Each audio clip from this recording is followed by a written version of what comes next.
ఈరోజు కథ పేరు దేవుడి న్యాయం. ఓ పెద్ద ఆయన ఉన్నాడు.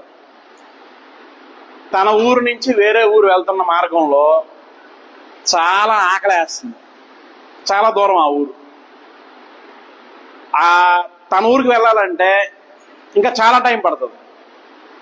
ఆకలితో కళ్ళు గట్ర తిరిగేస్తున్నాయి. అప్పుడు ఇద్దరు స్నేహితులు ఓ చెట్టు కింద కూర్చొని అప్పుడే వాళ్ళు తెచ్చుకున్నటువంటి లంచ్ బాక్సెస్ ఓపెన్ చేస్తున్నారు.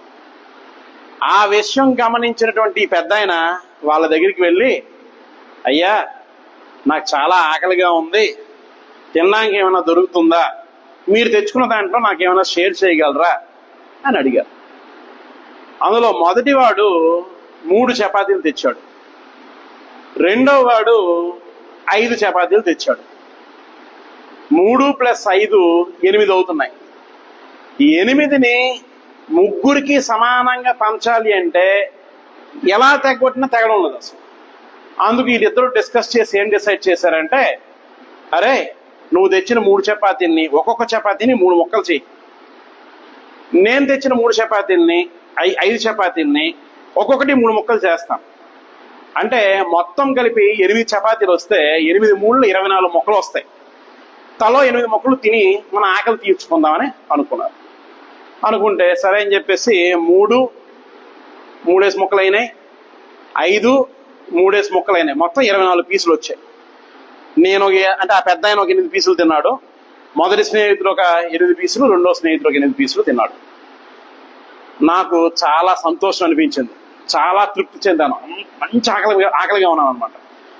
చాలా తృప్తి అనిపించి నా దగ్గర ఒక 8 బంగారు నాణాలు ఉంటే ఆ ఇద్దరు స్నేహితుల్ని పిలిచి, ఇదిగోండి అయ్యా 8 నాణాలు ఉంచుకోండి అని ఆ 8 నాణాలు ఇచ్చేసి ఆ పెద్ద ఆయన అక్కడి నుంచి వెళ్ళిపోయాడు. ఇప్పుడు అసలు సమస్య మొదలైంది. వీరిద్దరు ఏమంటారు? ఆ 5 చపాతీలు ఇచ్చిన ఆయన ఏమంటాడు, నేను 5 చపాతీలు ఇచ్చాను కాబట్టి నేను 5 బంగారు నాణాలు తీసుకొని, నువ్వు 3 చపాతీలు ఇచ్చావు కాబట్టి నువ్వు 3 నాణాలు తీసుకొని ఆ 5 చపాతీలు తెచ్చిన అతను అంటాడు. ఈయనేమంటాడు, ఆ పెద్ద ఆయన ఇచ్చిన 8 నాణాలు కదా, నేను సగం 4 నాణాలు, నువ్వు సగం 4 నాణాలు, అంటే నువ్వు 4 నేను 4 తీసుకుంటే సరిపోద్దా, చెరు సగం పంచుకున్నట్టుగా ఉంటది కదా అని ఈయన అంటాడు. సరే మీరు చెప్పండి, ఆయన చెప్పినట్టుగా 5 3 తీసుకోవడం కరెక్టా, ఈయన చెప్పినట్టుగా 4 తీసుకోవడం కరెక్టా? రెండు కరెక్టే. ఏది కరెక్టో మనం చెప్పలేకపోతున్నాం. మీరు చెప్పలేకపోతున్నారు, నేను చెప్పలేకపోతున్నాను. అయితే